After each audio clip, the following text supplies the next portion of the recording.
Heian Yondan!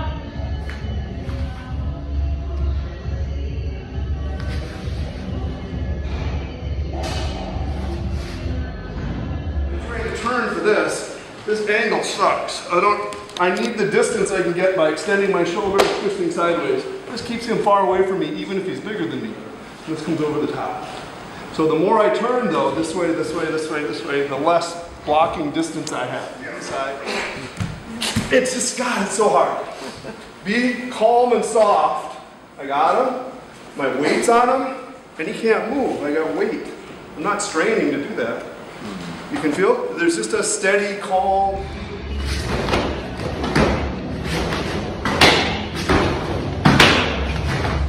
If you coil the kick, something like 1-2 would be better. But his arm, I just nailed. It's kind of vibrating. This is coming down. This is coming up into the exposed ribs. It's very painful between the two of them. 1, 2, 3, 4. The angles have to change. 1, I gotta turn sideways. 2, 3. Grab my wrist. I'm gonna re-grab it and pull it over here. So here's my hand stack. I got his arm upside down with my elbow on his elbow. It's a measuring device here. This is pulled to my hip. It's teacup and saucer thing. I have to turn my hip to the side because after he grabs me, he might be trying to hit me. And this turn, in and of itself, takes that whole arm away. Pick your knee up into here and back fist the head, and then shift in and hit the head. Or if your position is different, shift in and hit the body. Punch.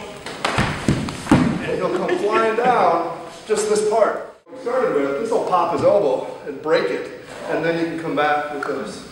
And this is found in many places, most notably the techies. 1, 2, 3. With his right hand, and you're going 1, 2. If he's taller than you, feel free to come whipping across there. Can you see it? This is early. This is late. This is kind of like, and stop. So I'm saying this, and this, and this are all the same thing. Guy's trying to hit you. And I might not know right now. And I go, oh! And now, about now, I figure I'm getting hit. So I have to decide what I'm going to do. Am I early enough to go in and smash him? Am I afraid and I'm going, what? Am I in between and I'm just going to chop?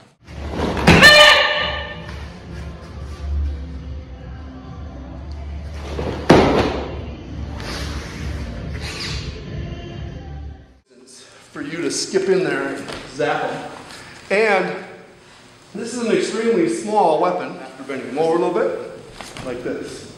I get hit with my elbow, my forearm, my wrist, my fist, my elbow. And so this is not a good way to do it because he's much stronger than I am.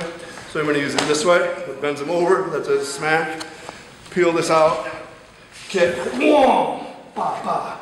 It's an excellent technique to use that way. After he comes up and either grabs with this hand and spins you and punches, or he grabs with this hand and spins and punches. There's only like, a couple choices. So he comes up and he grabs my shoulder and spins me. My hand comes up because that's in the kata. Now I have this to protect me against that. So I squeeze here, kick, pa, pa, pa.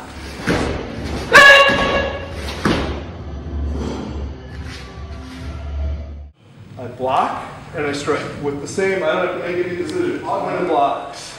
1, 2. No decision. 1, 2. Come over here, he throws the punch. Uh-oh. 1, 2. We practice that, right? A little bit back there. So it shows up again here as a theme. Then you go 1, 2. So the first option to me is to go 1, 2. The second option is to go 1, 2. 3, 4, 5. 1, 2, 3, 4. Go punch. 1, I can be scraping the neck, stabbing the eyes, clapping the ears, whiplashing his head, knee him in the gut. Don't try to get his head down to your knee. That's 2. 3 is my windup. 4, strike, finish. 1, 2, 3, 4.